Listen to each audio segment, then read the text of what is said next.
other one that I think you started with, Mark, is what coming out of lockdown, what's going to happen.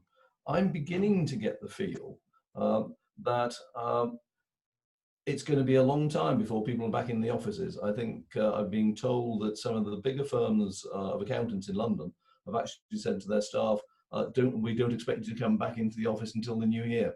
I think there's a huge difference, Howard, between central London, central Manchester, central Leeds, central Glasgow, than the rest of the country. I'd accept that. The big cities, you rely on public transport. Yes. The firm I was talking to this morning, they have a central London office closed. They have an outer London office which they've opened up, and they've got about half the people back with massive social distancing measures and all the requirements that go around that. So I think I agree, it's location. And I suppose it also depends on the nature of the client base as to whether, if you're dealing with commercial stuff, it's easy to do this. I'm sure if you're dealing sort of criminal, you need an office to meet people at. It will depend on the nature of work. Do you? Why don't you do it? Can you not do it by Zoom or Teams or whatever? Yeah, I was about to be cynical. It depends whether they've nicked a computer, doesn't it? Most law firms are discouraging clients from coming into the office, but typically they're setting up with 1 or 2 interview rooms, and no longer do clients stay in a waiting area in reception. They're taken straight through to an interview room where they will meet a lawyer who will be at least 2 meters away from them. Yeah. Typically, I'm hearing that clients are asked to sanitize their hands on arrival. Yeah. They're given masks and gloves. Some make it mandatory that they're worn. Some say it's up to you, but here they are. I say sit more than 2 meters away from a lawyer. If you're offered a drink, it's in a disposable paper cup. Yeah. And sanitize on the way out. Yeah. I've been told as well by a fund manager today that their offices, their desks are marked with literally every day with a big tick or a big cross on them as to whether it's been sanitized or not, and whether you're allowed to sit there or not. And that's happening every day. Only that's just going forwards. Yeah.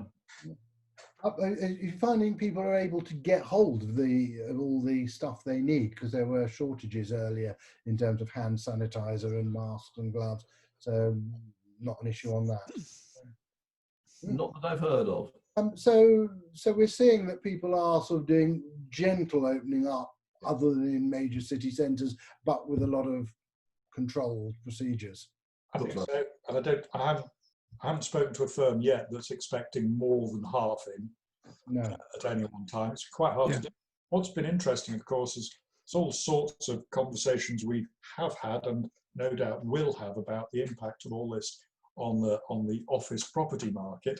But one thing that's been interesting is that all those firms that have possibly spent some of the last decade cursing their unfit for purpose Victorian and Georgian properties are suddenly grateful that they've got these old-fashioned buildings with single cell offices rather than open. They have their uses at a time like this. The office market is going to be very interesting, isn't it, as next year goes on and as people get to break clauses and leases expire. I'd imagine there will be a desire for a lot less office space. Yeah. Yeah, but if the social distancing continues forever and a day, actually you're going to need much more space per person.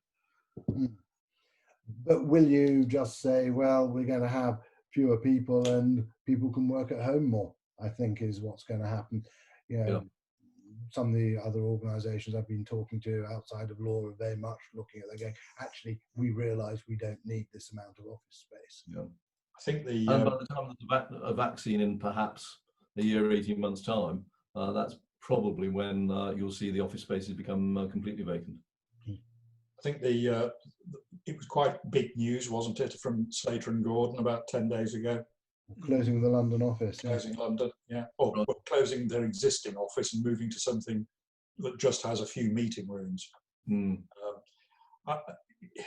You'd hesitate. What's all of this going to do, Nigel, for career development and collegiality and all the other things that hold firms together over the longer term? Precisely so. And I was just going to say, you would hope for Slater and Gordon's sake that they don't overdo it, because one of the things that people are finding hard to maintain using Zoom and Teams is real cohesion, real team spirit.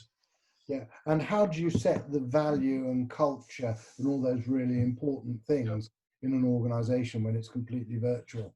Yeah, I mean, culture is really what you observe in your workplace, isn't it? It's not. It's going to be pretty hard to pick up via Zoom. And how do you develop your trainees? Yeah, you know, they're not sat there listening to your calls and having stuff thrown at them. I was speaking to a provincial firm yesterday that took on its trainees in March rather than September. Right. And, you know, giving them things to do at home is of itself challenging. Supervision is challenging. Yes. You know, suffice to say, when that firm takes its first baby steps towards reopening in about a week's time, the trainees will be the first through the door. Yeah. They need hands-on supervising in a socially distanced hands-on. Yes. The firms will have to get better at throwing so they can lob a file at least 2 meters in the direction of the trainee. What's this word file you're using, Mark? Oh yeah, true. Yeah. So you said provincial firm, I assumed file. Not that provincial.